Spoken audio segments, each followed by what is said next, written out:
What a finish! That was great. Chase earned that one. You never forget your first. Those are good words to live by. I should write a book.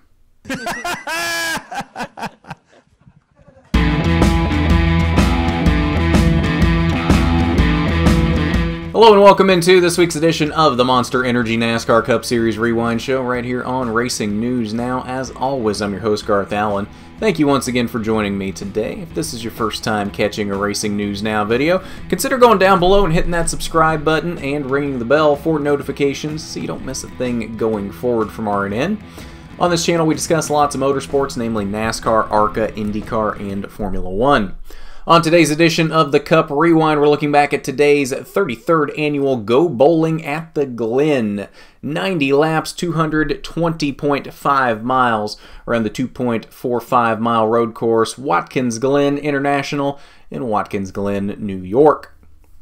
Now, given that this was a road course race, we didn't have a lot of full course cautions to speak of. We had a few guys get off track here and there, but they only warranted local yellows. There was only actually 4 full course cautions in this race for 11 laps, 2 of those being the stage breaks.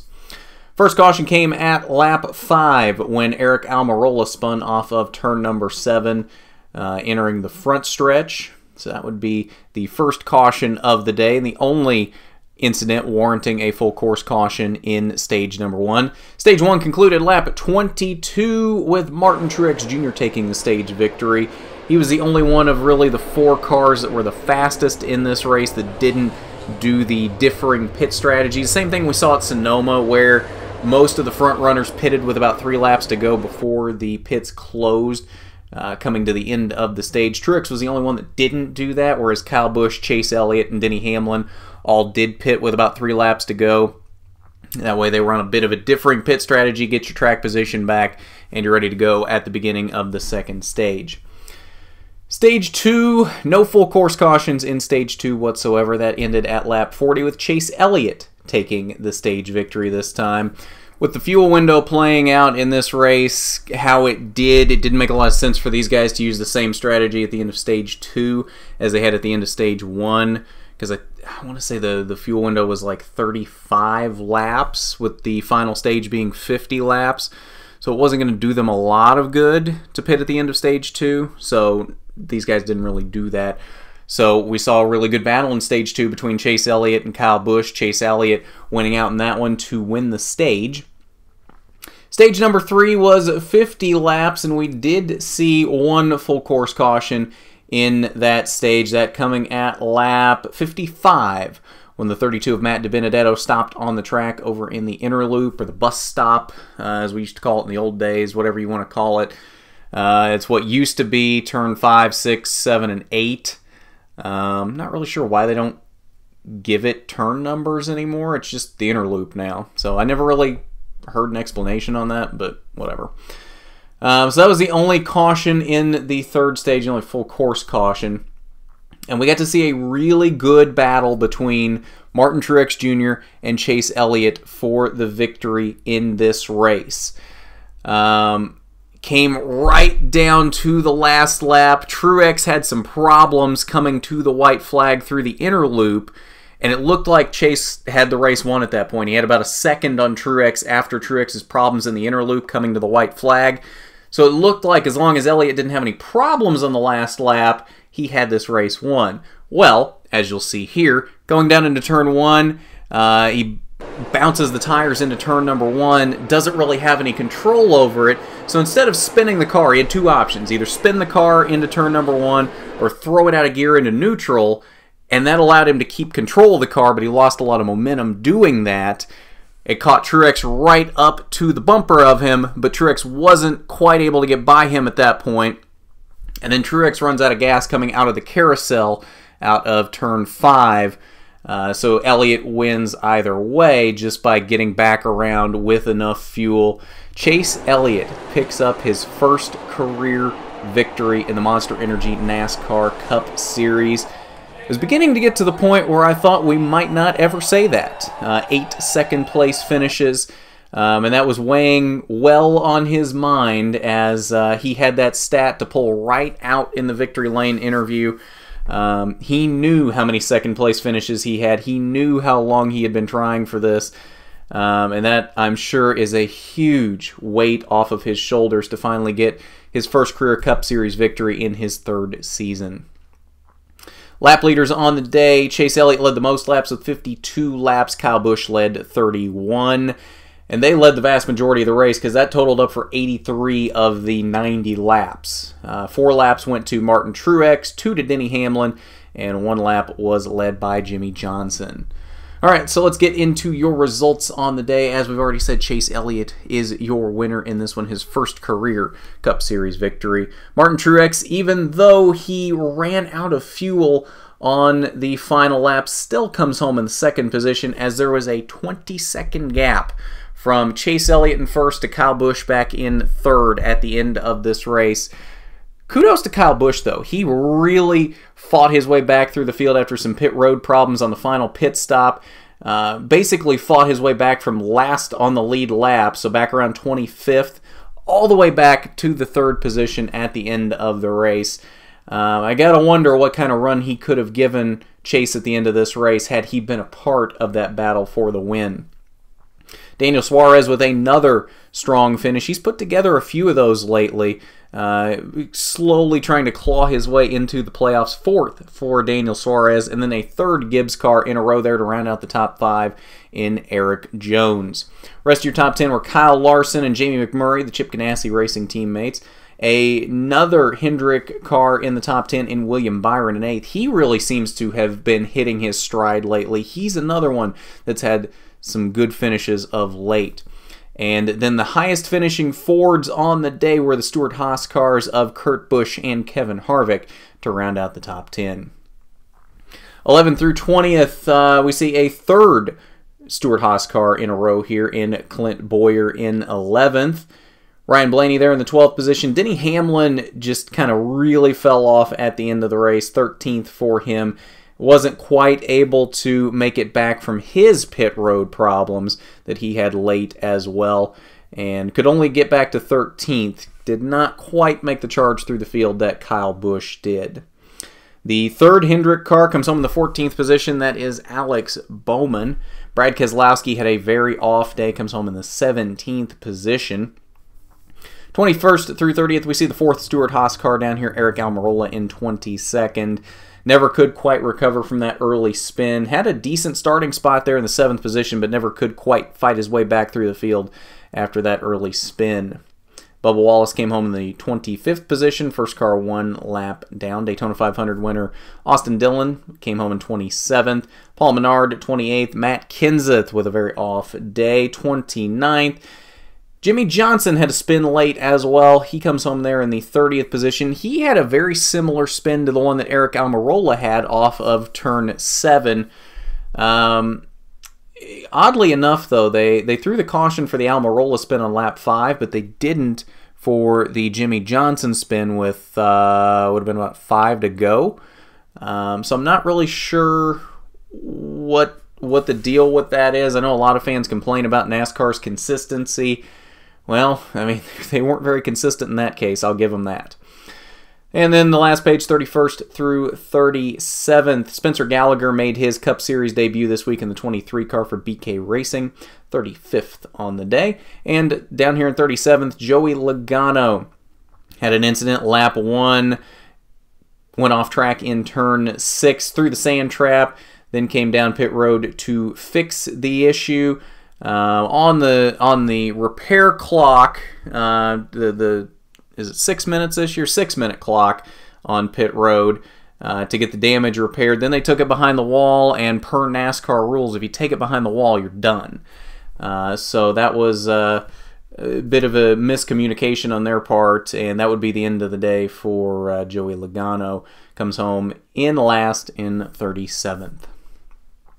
So that's your results on the day for the Go Bowling at the Glen. Now let's head over to the Media Center. We'll see what your top finishers on the day had to say after this one. Enough to be faster than the 9, just not enough to pass him, I could get right to him. You know, I chased him down from a ways back after that restart. I took a little too long to get around to 41. He checked out, got a lead on us, and you know, I just tried all I could to chase him down, and I got there, you know, with plenty of time. I just every time I'd start putting together some good corners and get close enough to him to even think about making a move, I'd get sideways behind him. He did a good job of putting his car exactly where it needed to be and not making a mistake. And you know, I was too loose all day on exit on all the corners. I couldn't get the power down good enough, and running behind him there, just burned my rear tires off trying to make something happen. So, you know, he missed turn 1 on the final lap, but I missed the inner loop on the final lap and lost 5 car lengths to him. And you know, so when he made that mistake in 1, I was too far back to capitalize. And you know, like I said on TV, we ran out of gas anyway. So you know, coming off a turn 5 that last lap, so it was really all a moot point. I mean, you know, he was going to win regardless. So, you know, congrats to him on his first win. It's a big deal for those guys, and you know, they've been so close. So Chase did a great job, and you know, they earned it. So congrats to him. Does it surprise the kind of effort you put in to come from 26th to 3rd? Does it surprise you? No, not in the least. But right. I'm saying, Surprises me. What did it take? Right. I mean, if you had heard the crew chiefs, you know, warning their drivers, he's coming, he's on a mission. I mean, we heard this, and you know, I can't explain what you do behind the wheel. I mean, yeah, it's hard work. You know, it was a heck of a lot harder than it should have been, but you know, that was the predicament we were put in, and we had to go work. You know, I certainly gave Joe his money's worth today, maybe even a couple more races. So, you know, overall, just we had a fast race car. I can't say enough about our guys, our shop, everybody, TRD engine, everything that gave us that opportunity. We just failed to capitalize. So it's a disappointing day, no question. A lot of help from my friends. I got there actually before the car did, and my role was very little. My goal was to, if anything happened in the bus stop, or if I could give them information, if somebody was having problems in the bus stop, you know, just tell Alan or Eddie on the radio and go from there. But you know, Chase had been good in the bus stop throughout the whole time here. And when I was over there during practice and qualifying and stuff, I felt like that was his strong suit through there.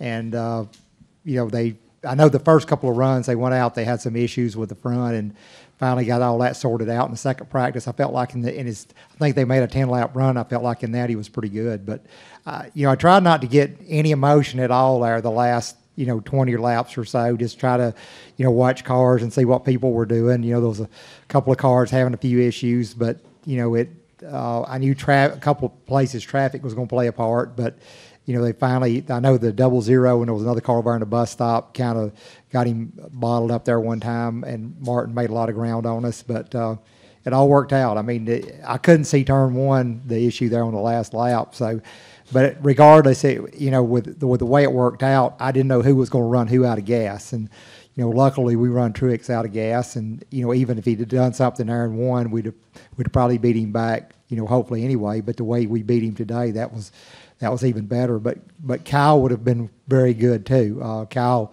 he made up a lot more ground than I ever thought he could there when he started back with, you know, 32 laps to go.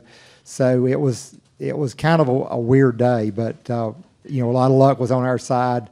You know, I think I had about 3/4 of a lap of gas left for Chase. I told him to burn it down. He wasn't able. It ran out of gas. So, you know, it was kind of one of those days. But I'm proud of him. Proud of the team. They've done a good job. They've worked really hard the last, you know, 2.5 years to put this together. And you know, Mr. Hendricks done a lot for this organization and done a lot for racing. And you know, proud to see him finally get back from almost a year ago, I guess, when Casey won at Indy.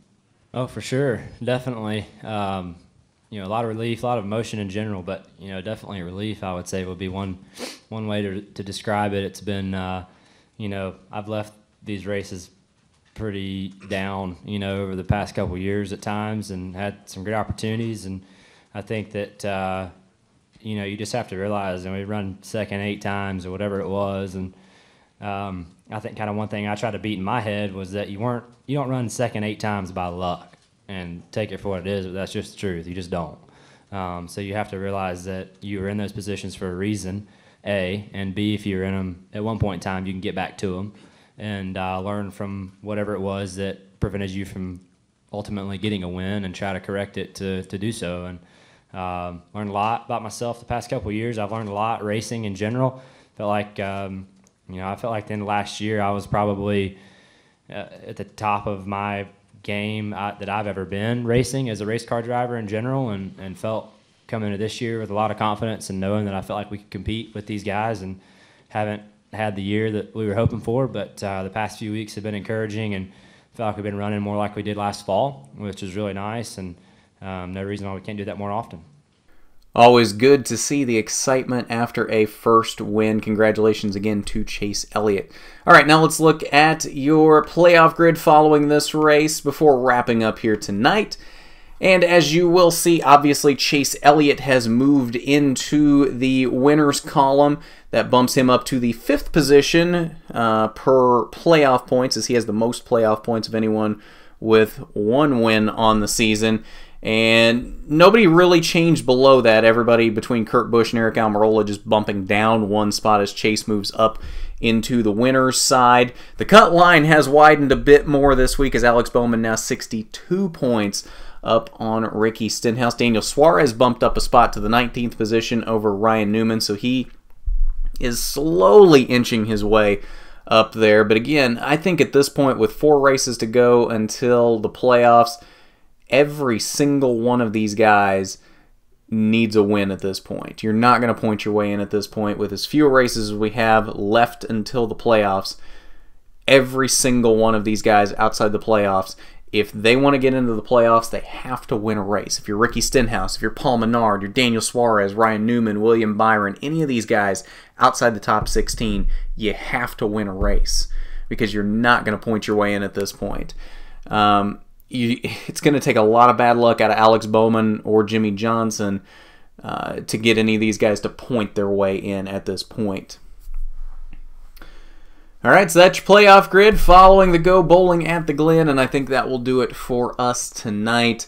One more show coming up for the weekend. That will be Pole Position as usual coming up tomorrow night, Monday night at 8 p.m. We didn't have a lot going on this weekend in terms of the series that we cover. It was only Xfinity and Cup Series from Watkins Glen, so we'll go over those very quickly on Pole Position tomorrow night. And if you haven't done it already and you don't want to miss anything going forward, we've got some really good stuff lined up for you coming up in August, so you want to keep sticking around for that. So if you haven't done it already, you need to go down below and hit that subscribe button and ring the bell for notifications so you don't miss any of that going forward as we go throughout the month of August and beyond. And hit that big thumbs up button if you like the video. It is much appreciated when you do. So with that, this has been the Monster Energy NASCAR Cup Series Rewind Show.